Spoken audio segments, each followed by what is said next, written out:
I'm Eunjung Cho. In this special interview with Admiral Dennis Blair, we will discuss North Korea's nuclear and missile capabilities and U.S. countermeasures. Admiral Dennis Blair is the chairman of the board and CEO of Sasakawa Peace Foundation, USA. He was a director of national intelligence, and during his 34-year Navy career, Admiral Blair also served as the commander of the U.S. Pacific Command.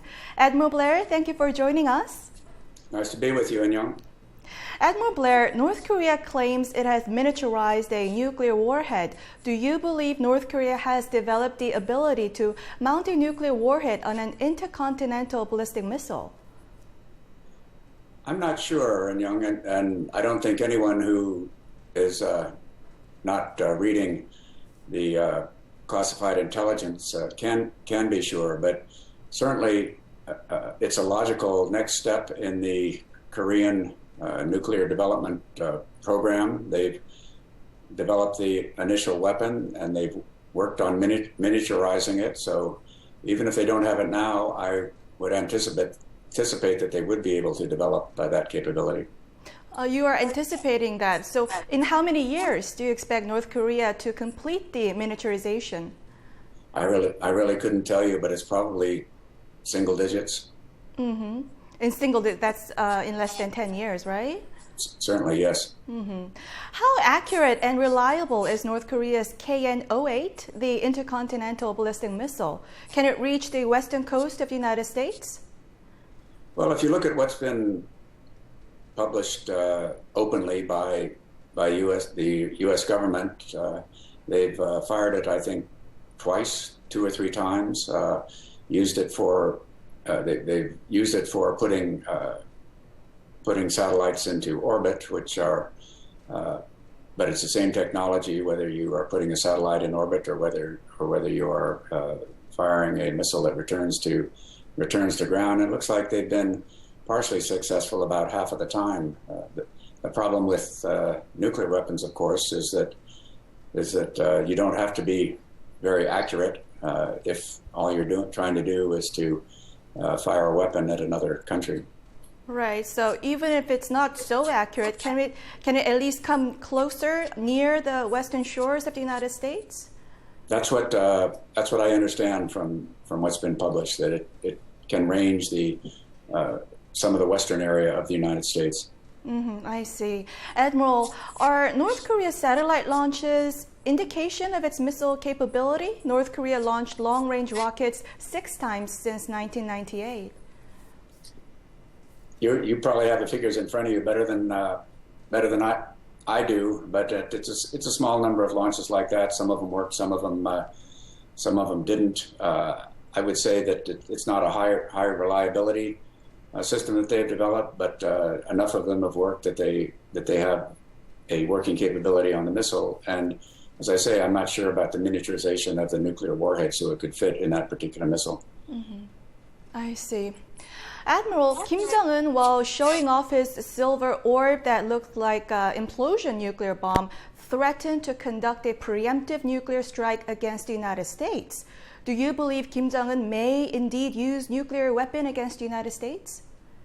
I think North Korea would be extremely foolhardy to use nuclear weapons against the United States or against our allies, Japan or the Republic of Korea.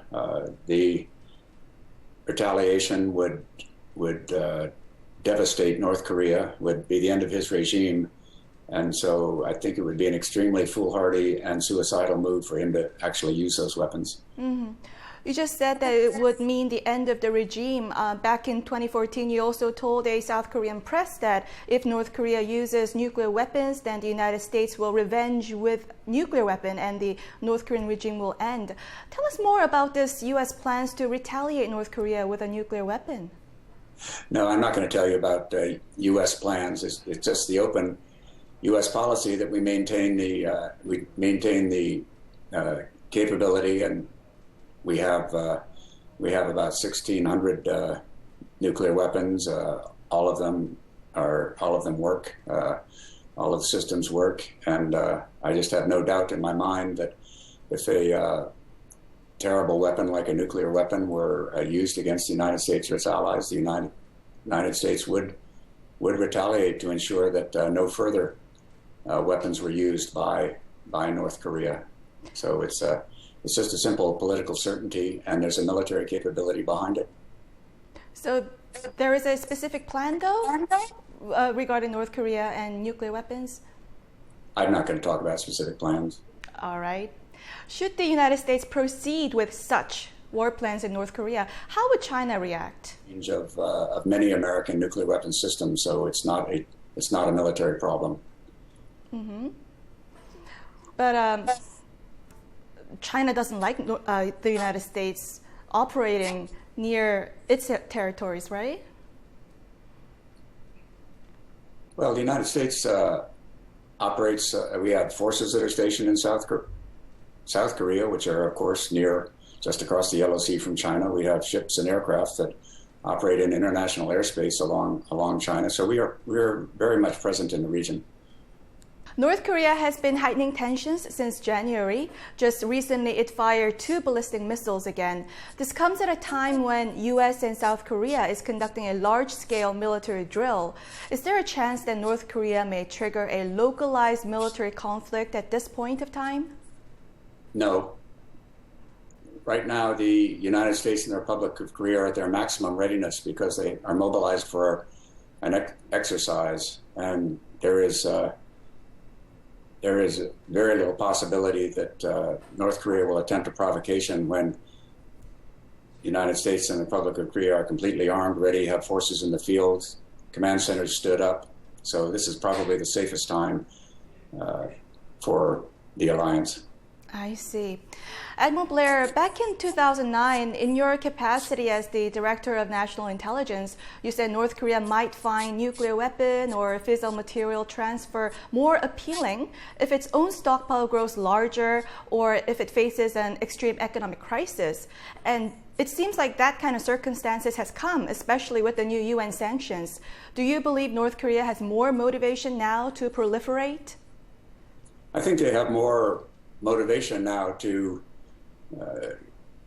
increase their supply of hard currency any way they can, and the sale of nuclear materials, precursor materials, or parts of weapons is certainly a possibility that has occurred to them. I think what restrains them is the pretty clear American policy that we will not tolerate that because it poses an even greater danger to us if nuclear materials would get in the hands of groups like Al-Qaeda or ISIL. And so there would be military consequences, I would say, to North Korea if they did attempt to earn money by selling that kind of material. And I hope they're not foolish enough to take the chance. Admiral, do you worry North Korea may proliferate to Syria or ISIL or Iran, which has more money now following lifting of its sanctions? Well, I think Iran has made a decision that it will not develop a nuclear weapon, and Iran has the capability to develop that on its own. It does not need help from North Korea. I think these violent extremist groups that you mentioned, like ISIL or Al-Qaeda, those are groups that would have no hesitation about using a nuclear weapon. And should North Korea proliferate material to those groups, I think there would be military consequences. And certainly, if those groups used those materials to make a dirty bomb attack or explode a nuclear weapon that killed Americans, we would hold North Korea responsible in the same way as if they'd fired the weapon themselves. So I think there's a pretty strong motivation for North Korea not to do it, despite the temptation that they have. I see. Kim Jong-un is known to have executed about 100 top officials and generals since he took power. Is this a sign of weakness or strength? Has he consolidated power so far? I'm not sure, and I'm not sure that any of us will know for certain. But I think it has elements of both in it. Executing a lot of your subordinates is not the sign of a person who has a firm feeling of confidence in his grip on power. On the other hand, once you've done it, there are very few people who are going to challenge you or say anything but what you want to hear. So I think it shows elements both of strength and of weakness. I see. Has he consolidated power, do you think? I think he's consolidated power completely. It's all in his personal hands. Mm-hmm.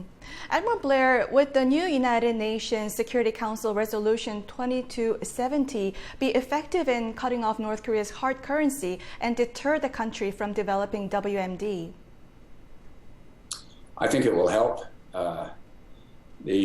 North Korea has been using the gray market for quite some time, and the black market. It has connections with illegal smugglers. It has contacts with banks who are willing to falsify their books and to move money for North Korea. So it still has capability to evade the sanctions, but every time they are tightened, it puts that much more pressure on North Korea and reduces their ability to gain the hard currency that they use for luxury goods for their own regime and for those of their close followers, as well as trying to buy key military components both for their nuclear weapons program and for their conventional program. So the sanctions will help, but very few sanctions are airtight. Mm-hmm. How can the United States and its allies like South Korea and Japan effectively deter the North Korean threat? Well, I think we have been deterring it for 50 years now, since the end of the Korean War, and I think the same sort of principles can do so going forward. Those are primarily keeping our military capability up, keeping our alliances strong, making it clear to North Korea the consequences of provocations and attacks from their side, and then keeping the nuclear deterrent shield strong, both the shield that protects the United States and the extended deterrent shield that reaches out over Republic of Korea and Japan. Admiral Blair, thank you for your time and insight. This was a special interview with Admiral Dennis Blair, former Director of National Intelligence.